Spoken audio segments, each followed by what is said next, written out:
La Côte d'Ivoire se prépare à accueillir la 15e conférence des parties de la Convention des Nations Unies sur la lutte contre la désertification, COP15. Cet événement, qui se tiendra du 9 au 20 mai 2022, est vraiment attendu en Côte d'Ivoire. De quoi s'agit-il? Quelle est la différence entre cette COP et toutes les autres dont nous avons entendu parler? Quels sont les enjeux et les opportunités pour la Côte d'Ivoire? Est-ce que les populations en savent quelque chose? Qu'est-ce qu'on attend de ces populations? Comment y participer? Autant de questions pour notre sujet du jour. Vous l'avez bien deviné, c'est la COP 15 pour tout savoir sur de ce mardi. La COP 15 est donc la 15e conférence des parties à la Convention des Nations Unies sur la lutte contre la désertification et la sécheresse.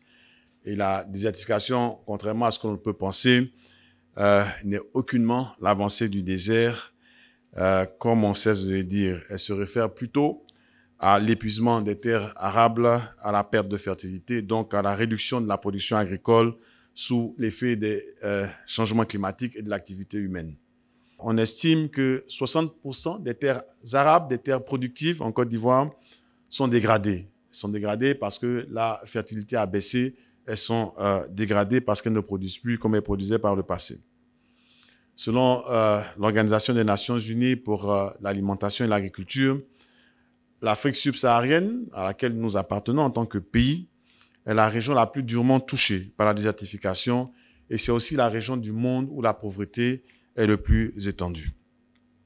On estime que 65% des terres dégradées au monde sont situées justement en Afrique de l'Ouest. Maintenant, quel impact cela a sur les populations? On estime que 45% des personnes sont menacées d'insécurité alimentaire en Afrique à cause de la sécheresse et à cause de la désertification. Et ces chiffres-là viennent du Programme alimentaire mondial des Nations Unies. Et naturellement, la sécheresse et la désertification provoquent des migrations de communautés, comme on l'a toujours observé dans notre pays, de communautés qui viennent, n'est-ce pas, de la partie nord de notre région, de notre sous-région, pour s'aventurer vers la partie sud, encore avec quelques forêts. Donc, c'est un prétexte, c'est une raison, c'est une force motrice pour les migrations donc, de population, les mouvements de population. Le président a demandé à ce qu'on ait un héritage. Qu'est-ce qui va rester de la COP une fois que les 10 000 délégués auront quitté la Côte d'Ivoire? Qu'est-ce qui va rester ici dans notre pays, au-delà du fait historique? Qu'est-ce qui restera ici une fois que les lampions se seront éteints le 20 mai prochain? Donc, il nous a demandé de mettre en place un programme qui restera. C'est ainsi que nous avons réfléchi à ce qu'on a appelé en anglais Abidjan Legacy Program, ça veut dire en français le programme Héritage d'Abidjan.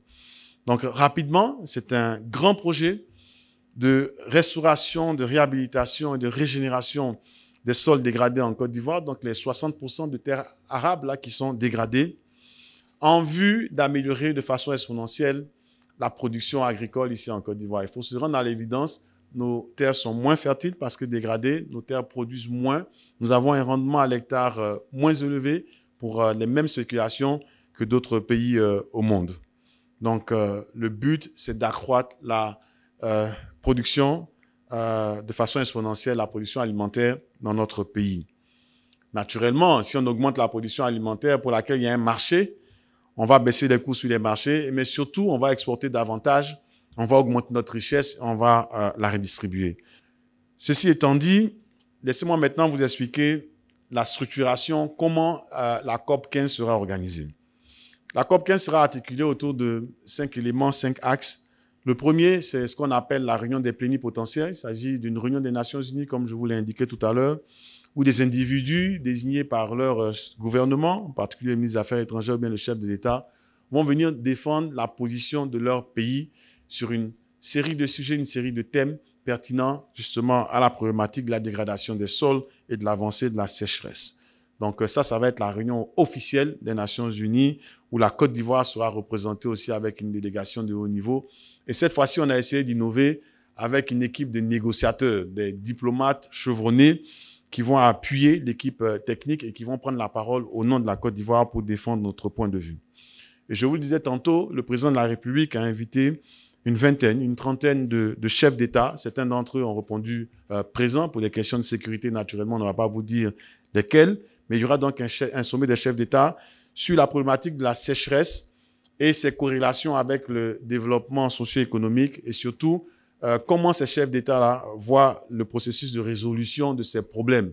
Donc, il s'agit de voir dans quelle mesure, par exemple, on pourrait créer des emplois pour ces jeunes-là basés sur l'agriculture, en fait, les métiers de la terre.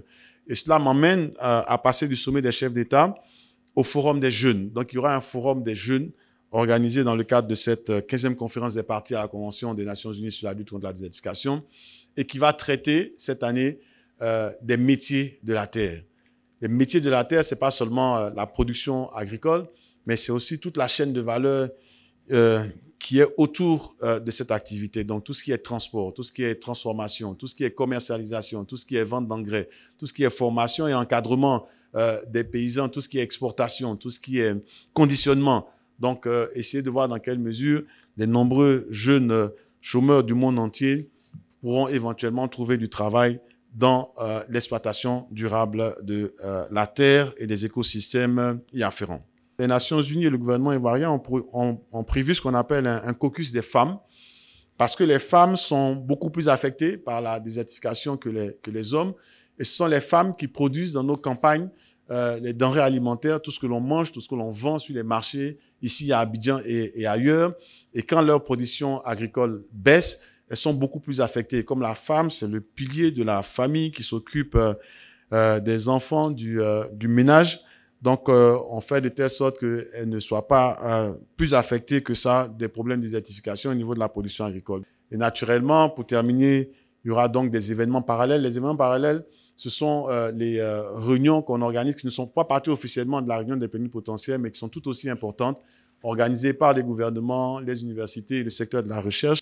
Deuxième événement parallèle qui, de mon point de vue, est important, il y en a 240 pour l'instant, 240 événements parallèles. C'est celui sur le financement de l'agriculture. Vous savez, nous sommes un pays agricole. L'agriculture, comme je disais tantôt, est au cœur de notre ADN depuis plus d'un siècle. Et seulement 5% des projets agricoles sont financés par les banques commerciales. Ceci n'est pas viable, ceci n'est pas durable.